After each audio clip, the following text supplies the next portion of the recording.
Thanks, Doris. It's really crazy. It's really, really exciting because I feel like this is something we've really worked towards as a team and something that we've been building a lot of momentum towards for many, many years. I think as a program, we've been working so hard and we have a lot of support behind the scenes. So, um, I guess the first thing I feel is a lot of gratitude because this isn't something you can achieve alone as an athlete. And yes, I have to go race super, super hard. And that's what I do every time I'm on the snow. But there's so many people working behind the scenes, giving us skis, coaching us, writing our training plans, helping us with sports psychology, helping fund our team. There's so many sponsors and so many people that get us to the start line and give us that opportunity. So I feel like this is really something that we can celebrate as a team. And I think it's really cool in a year that's been really challenging for everyone. I think it's been really hard. There's been a lot of things that have been just struggles, frankly. So I think to have something so positive to focus on and to be inspired by the quest of achieving this thing, I think that's been really cool. And it feels good to know that there's been a lot of people back in the US who have been along for the ride and been enjoying this process too, because I feel like it's one way that we can give back. It's also setting a milestone, actually, achieving that for the first time as well, as a US woman. So it's history as well. How proud of you? How proud are you of achieving that? Because you're living in the area you're living. You have the competitors against you, very strong competitor field as well. Knowing all these facts, with everything else that's going on in the world, how proud does it make you to achieve this piece of history?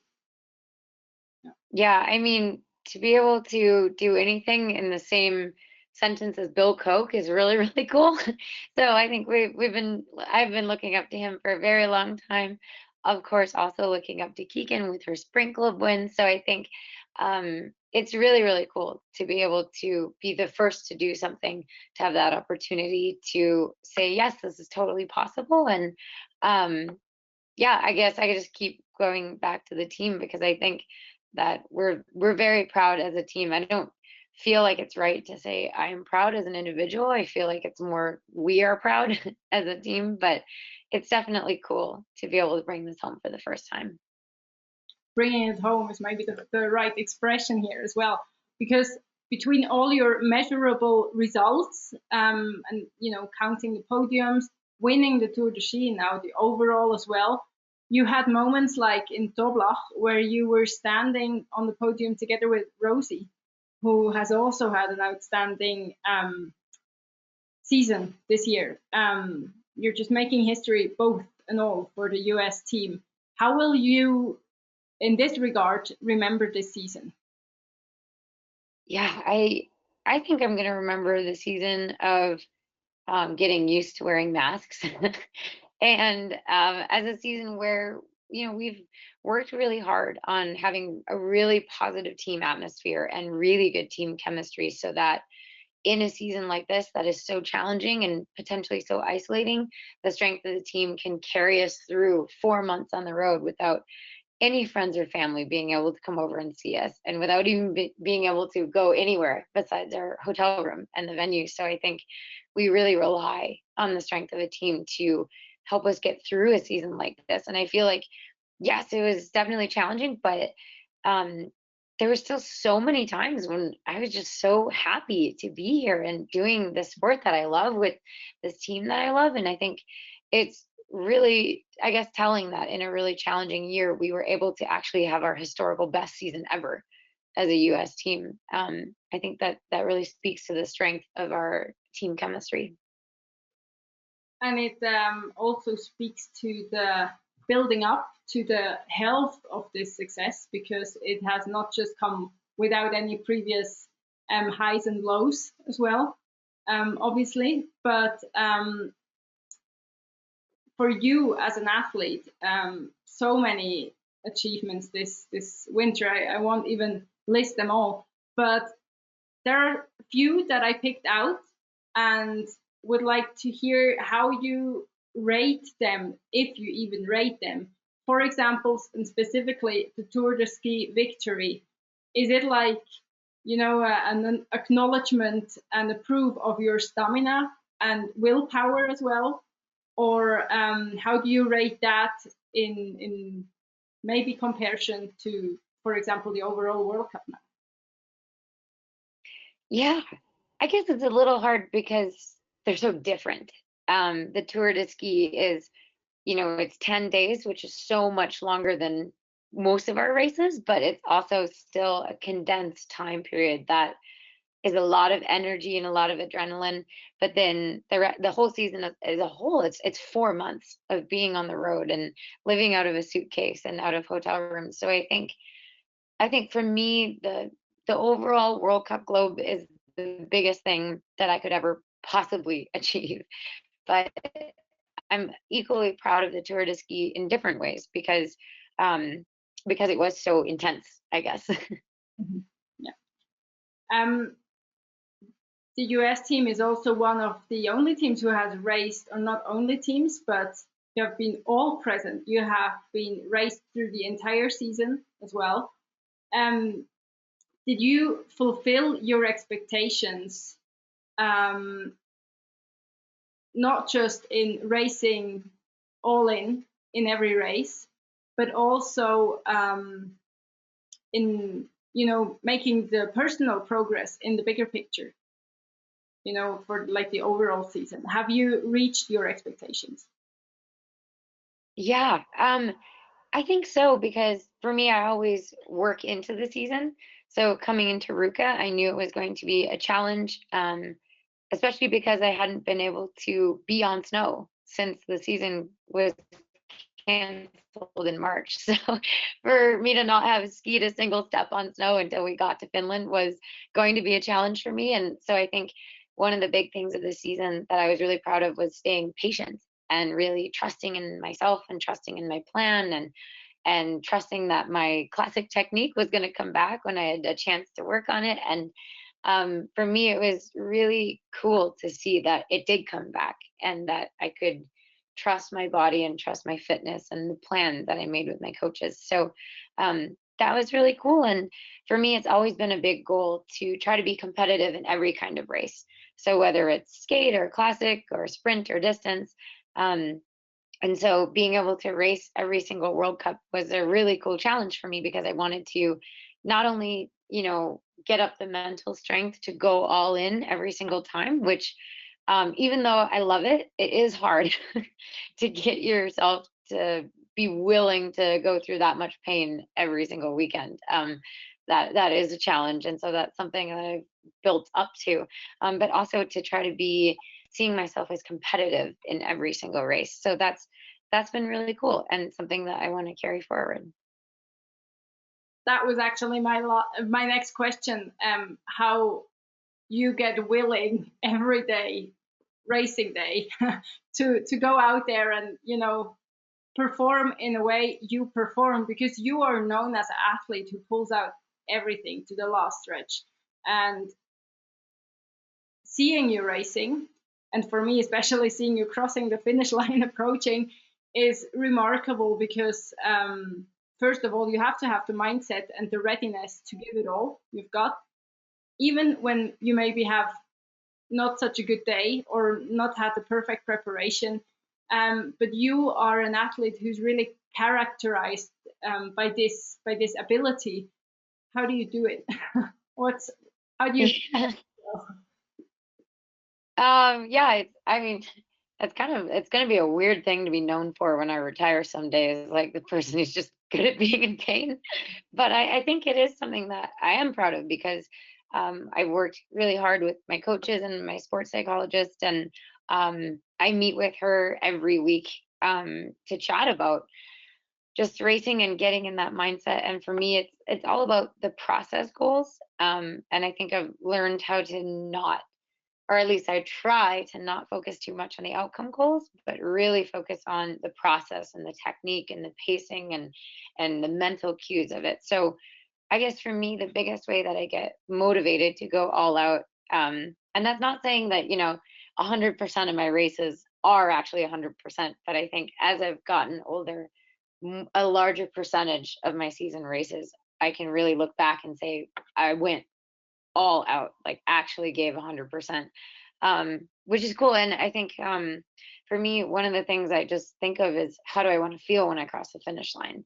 And for me, if I can cross that finish line and be totally destroyed and know without a doubt that I didn't leave anything out there and I could not possibly have tried harder, then I feel proud of my race, even if the result is not even close, like back in Ruka, the 10K Classic wasn't an amazing result compared to how I'm skiing now. But when I crossed that finish line, I was so smoked. And I knew like, okay, like nobody tried harder than me. A lot of people went faster, but nobody tried harder. And that's something that I take a lot of pride in because that's one of the only things I can control when it comes to race day.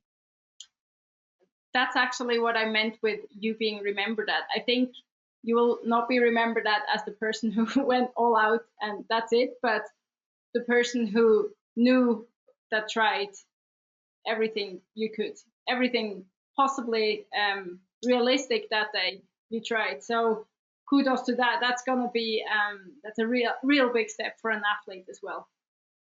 Because the more you can define your strength and weaknesses as an athlete, you still have got to practice that. So you might be able to name your strength and name your weakness, which is a first big step, I guess. You still have to race in the field of play, trying to, practice or to avoid those weaknesses.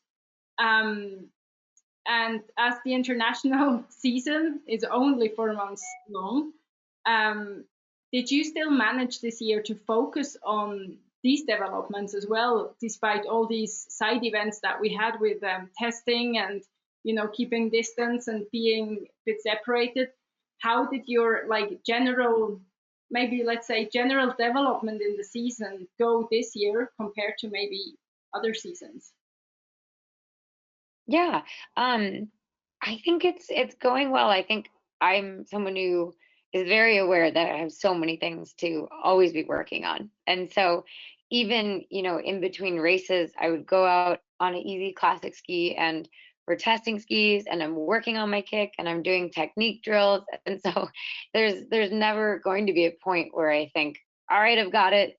I know how to ski perfectly. Like I'm always going to be working on these things. And so for me, I think one of the things we also work on a lot is being comfortable and being happy on the road because it can be challenging when you never go home. You're always in one hotel room to the next. And so I think that's something that we also look to develop as well and finding daily goals and daily challenges when it comes to training or when it comes to things off the snow. That's one thing that I think we've gotten better at, and it makes a 4 month season feel a lot more meaningful. It makes it feel a little bit easier when you're not just sitting around waiting for the race all week. So I think that's been a big step forward. I think the US team is really doing an amazing job with keeping the spirit also off the race course. We have definitely seen that. Because there are so many questions, I'm going to stop with, I would have tons of questions more, but I will give the field to our colleagues, to my colleagues from media, but I'm going to ask their questions in their name as well, but so that you always know who's talking or who would be talking. We're going to start with Peggy Shin, who's also here listening to us right now. She's freelancing, but writing amongst others for teamusa.org.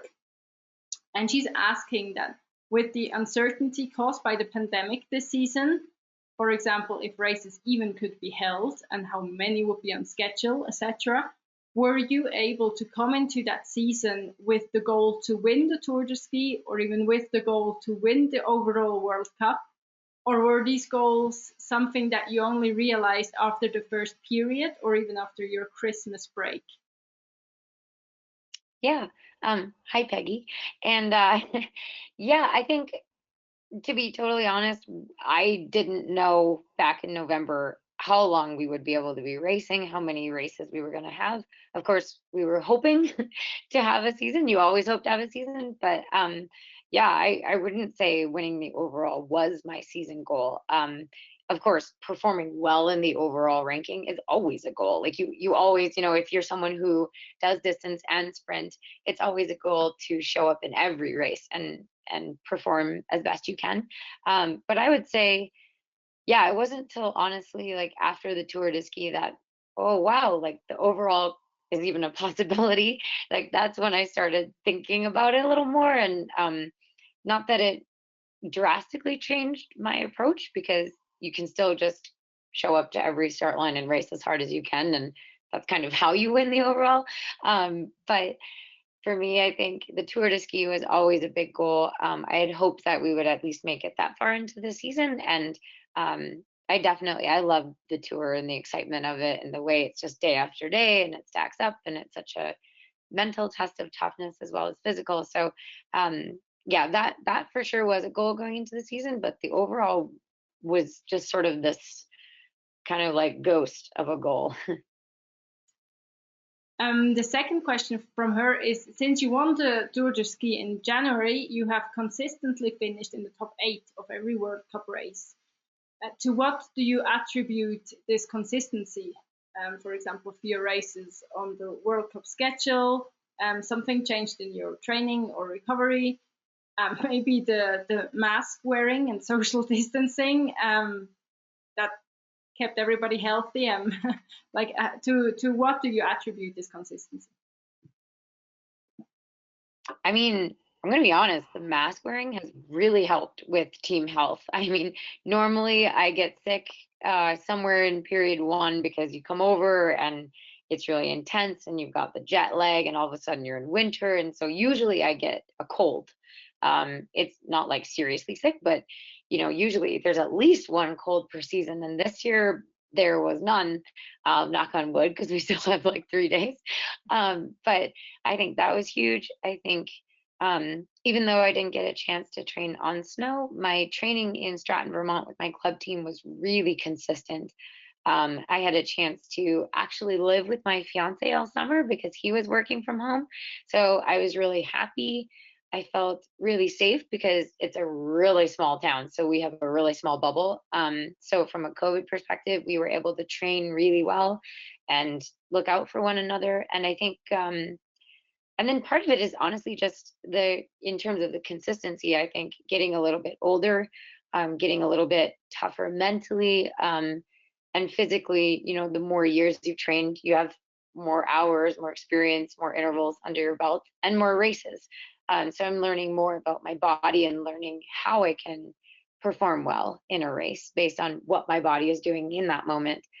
And then I think a lot of the consistency is due to our skis.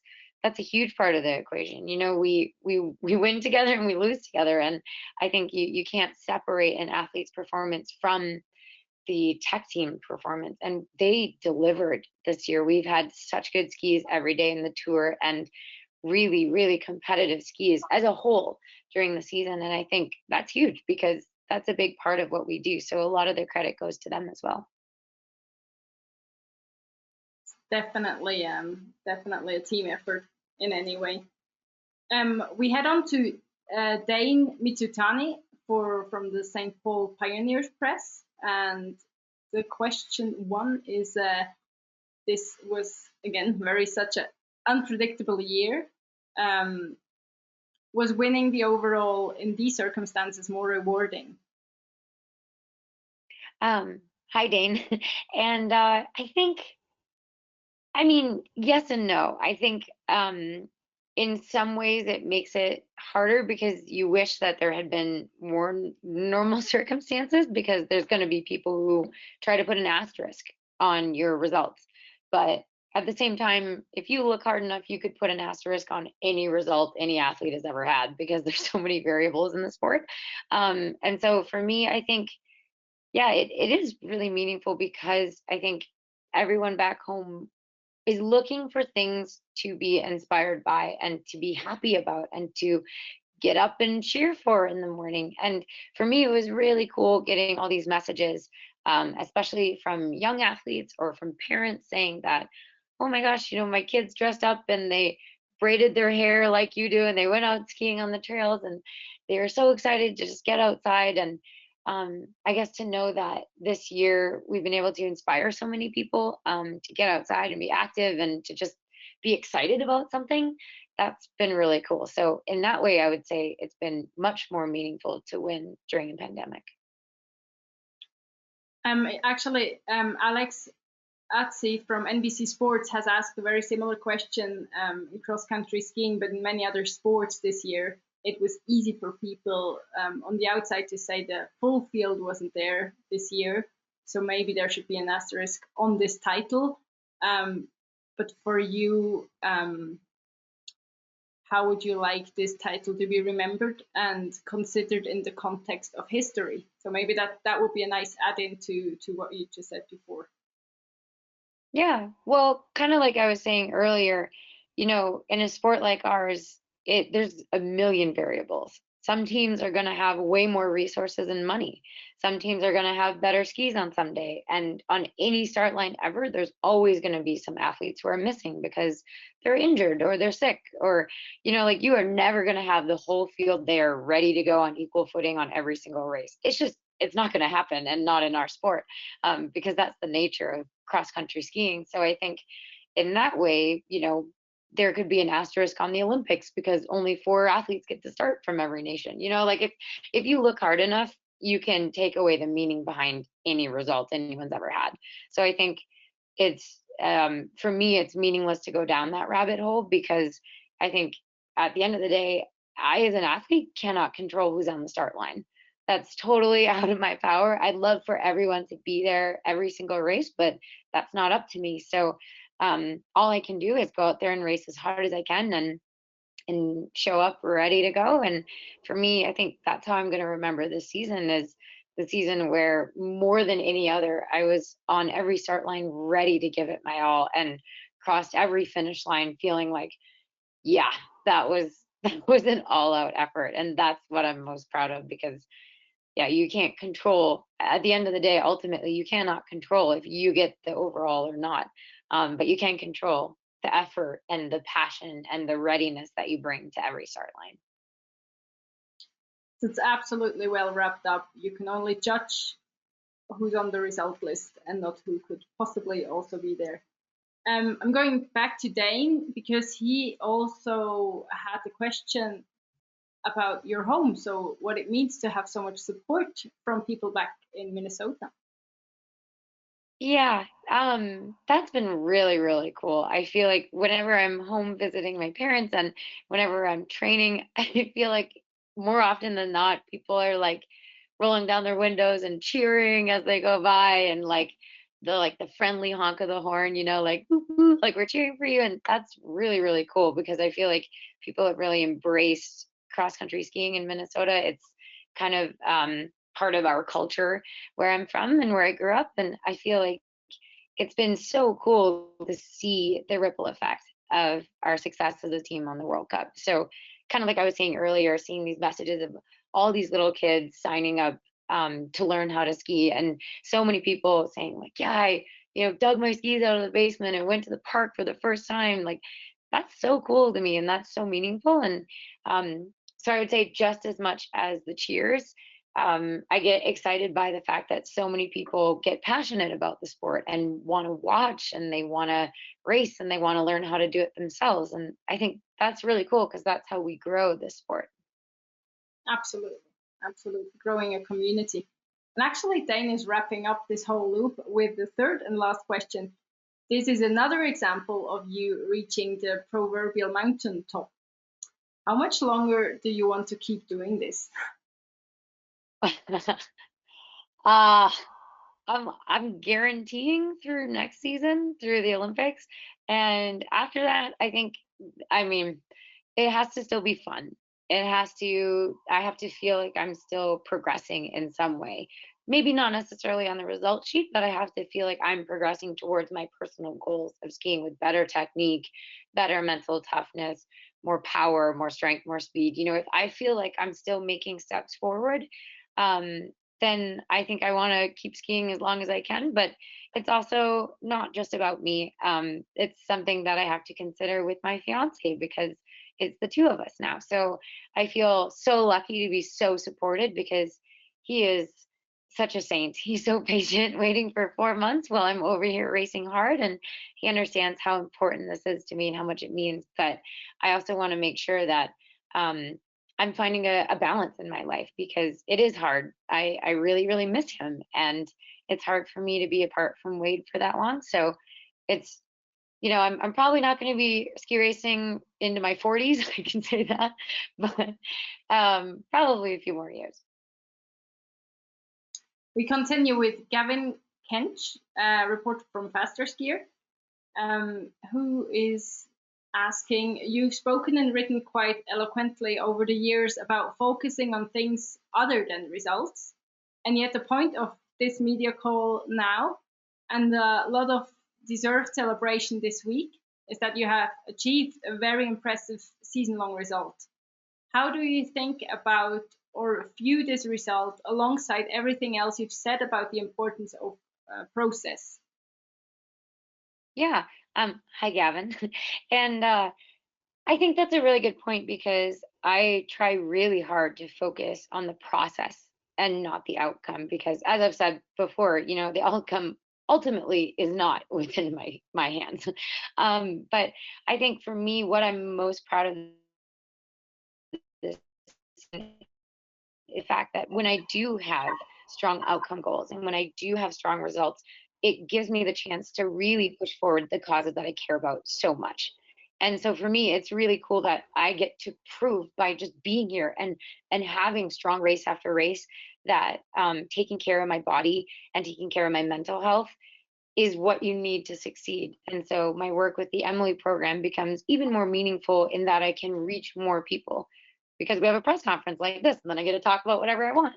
So, and when I do things like the current Protect Our Winners Crush It for Climate challenge that's going on right now, like I can reach more people with that because of the results goals. People are looking at my Instagram and then all of a sudden they're going, oh, maybe I'll read this article on climate change and then maybe I'll look into some things I can do and some ways I can support it. So I think for me, the the thing I'm most excited and most proud of isn't the results, but it's what I did with the results. Because I think it's easy to have a strong season and then go, yay me, that's it. But that's not what I want to do, and that's not what I want to be remembered for. So I'm going to try to definitely take this momentum and push forward as many things as I can. That's the point where I'm again going to jump because we actually have Rick Bashant. I'm very sorry, Rick, for not pronouncing your name right, from alpineinsider.com here because he is also asking a very similar question leading up to that. He says, congratulations, Jessie. You have been an advocate raising awareness of the impact of climate change on winter sports. Do you plan to continue to use your platform for advocacy? Sorry, I'm a non-English speaker. And do you have any plans to on that end? Yeah, thanks, Rick. Yeah, so this winter I was really excited because I joined the board of Protect Our Winners as an athlete ambassador. So it's another volunteer position that I get to work hard for, and I'm really excited about. And right now they're doing this Crush It for Climate campaign all March long to get people inspired to get outside and challenge themselves with something and at the same time be aware of the effect of climate on the outdoor activities that they love, whether that's running, climbing, biking, skiing, touring, alpine skiing, whatever it is. So they're trying to get more people to simply be aware of the effect of climate on the outdoor activities that they're passionate about. So right now I'm involved in Crush It for Climate with them. But yeah, I would like to keep working with them a long time into the future because I think as one person, no, I'm not going to make a huge dent. I'm not going to be able to do a whole lot. But hopefully, with the platform that I have, I can raise awareness and keep doing things like going to Capitol Hill. Obviously, post COVID, this year it was a virtual trip to lobby senators and try to push forward some of the agendas they have. But yeah, it's been really cool for me to try to figure out how I can try to make a difference using the voice that I have. We're going back into the questions before, and I am picking up the one from Pascal Luitien from Total Olympics Media, and send or sewing that up with Gavin Kench's second question. It says, first of all, congratulations on your awesome season. And more than any other athlete, and every race, you seem to be able to dig deeper and deeper until every last bit of energy hidden in your little toe is used as well, which shows amazing mental strength and was even more visible this season. How do you manage to do such races, race after race, where one often sees other athletes be a bit more selective?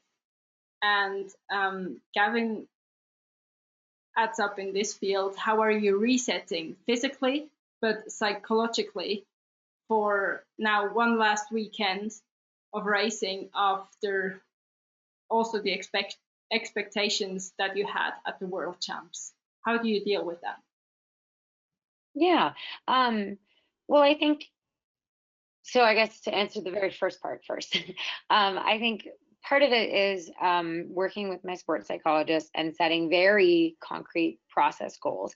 And setting in those process goals, I set a mental goal for every race. So, what exactly am I going to say to myself when I'm halfway up the Mortarbakken climb in Falun? Like I have like very specific things that I know I'm going to do when I know it's going to hurt, because it is going to hurt. That's part of our sport. And a lot of it just is based on, I think genetically we all have different strengths, we all have different gifts, and I think a lot of mine is in my head. It's not really in my technique or my grace on skis, it's in my head. So I have to really push with all I can on the things that I know are my strengths. And so crossing the finish line, really knowing that I've pushed out every last bit of energy possible is something that I do focus on a lot. That said, in order to hit the highest percentage of races that I can with all that energy, it means that sometimes I can't race everything. So, for example, with the World Championships, it's such a condensed schedule. Whereas at the Olympics, we had 2 or 3 days between every race. So it was just possible to race everything. It was hard, but it was possible. And for the World Championships, for me, with how hard I race, I knew I couldn't do everything. So I had some really tough decisions to make before the championships of what races I was going to have to target. Especially knowing it was going to be really hot, I knew that the way my body reacts so poorly in the heat, I knew I would have to really try to save my energy and then hit each race as hard as I could. And so after World Champs, for me, it was important to not race the 30K, knowing that I was probably for sure going to overheat and I needed to just really let my body rest, because I think emotionally and mentally it was really stressful. There was a lot of pressure going into it. There's always a lot of nerves going into, well, any race, but of course, the championships, there's even more hype and stress around them. And so for me, it was really important to kind of reset physically and mentally by having a couple really easy days.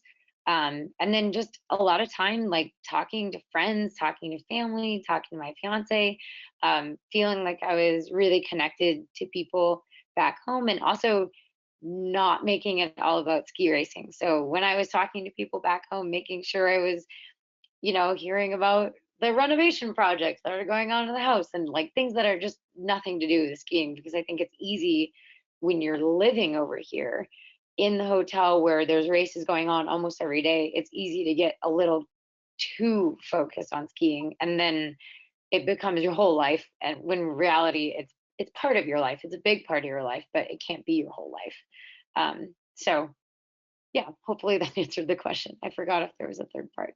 Answers the question almost. I'm just doubling up on how are you resetting now after the World Champs for the last races that are coming up now? Or how? Yeah. So we are here in the beautiful Engadine Valley, and I think we've been trying to keep it really tight with COVID protocols. So we're not, basically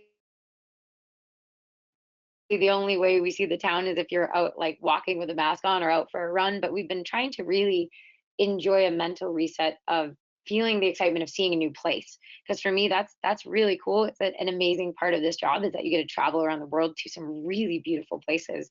So getting to ski the really famous Engadine Marathon Trail, that was so cool. That was really beautiful today. And just crossing all the lakes, it made me feel like actually it reminded me a lot of Minnesota because we did a lot of skiing on lakes and in fields.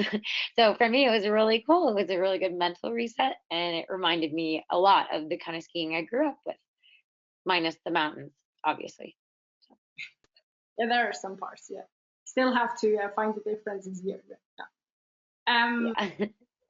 Last question from Gavin is regarding waxing. You have already mentioned something, but he says you wrote on your blog regarding and regarding the wax issues for the American team at the World Champs, and I quote: "We have to work with our techs, choose the right skis for that day, choose the right amount of kick, and be good communicators." End of quote. How, if at all, are you changing your role in the system for the last two races, given the ski issues in some of the World Champs competitions? Yeah. I think it's no secret that we did struggle with skis during the World Champs for not all the races, but many of them, or at least the ones that I was racing in. And that's just a part of the sport. Um, I think Ebba Anderson said it really well after the relay. She said, we win as a team and we lose as a team, and it's a whole team effort, and everyone's part of that.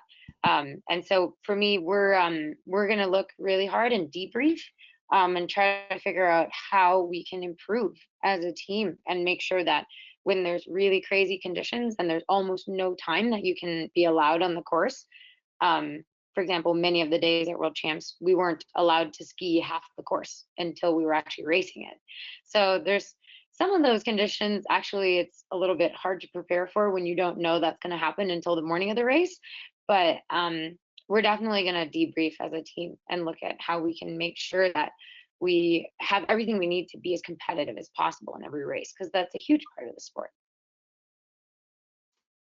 I hope you're still up for that. We have about 5-6 questions left, if that's okay for you.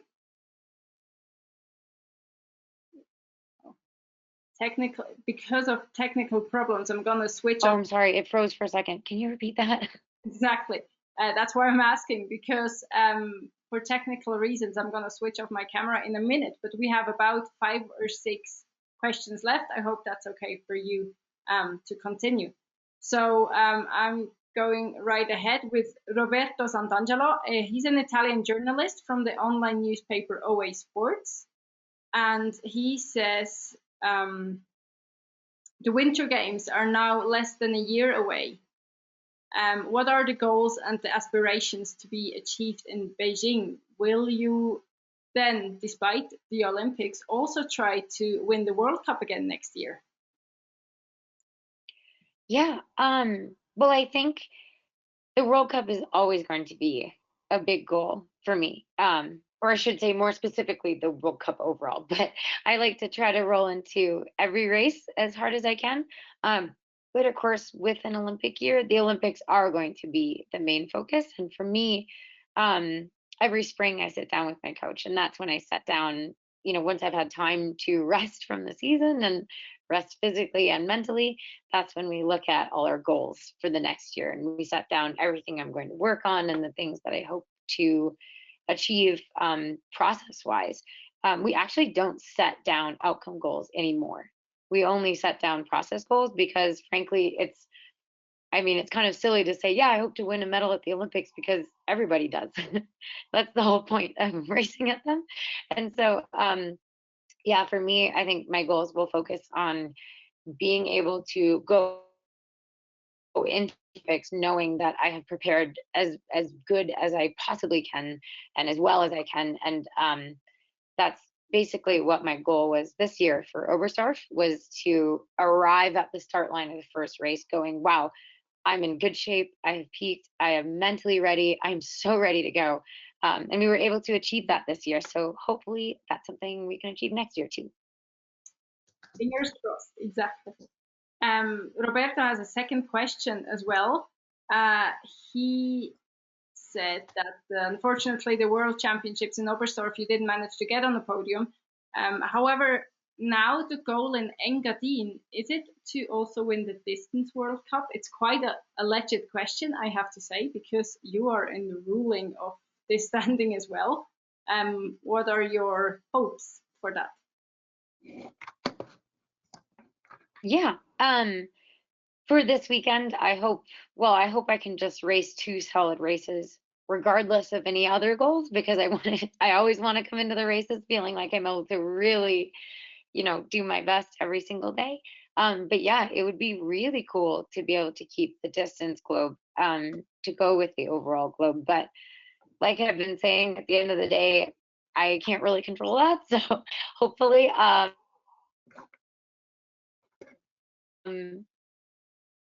can just put together 2 solid races and then we see how it shakes out.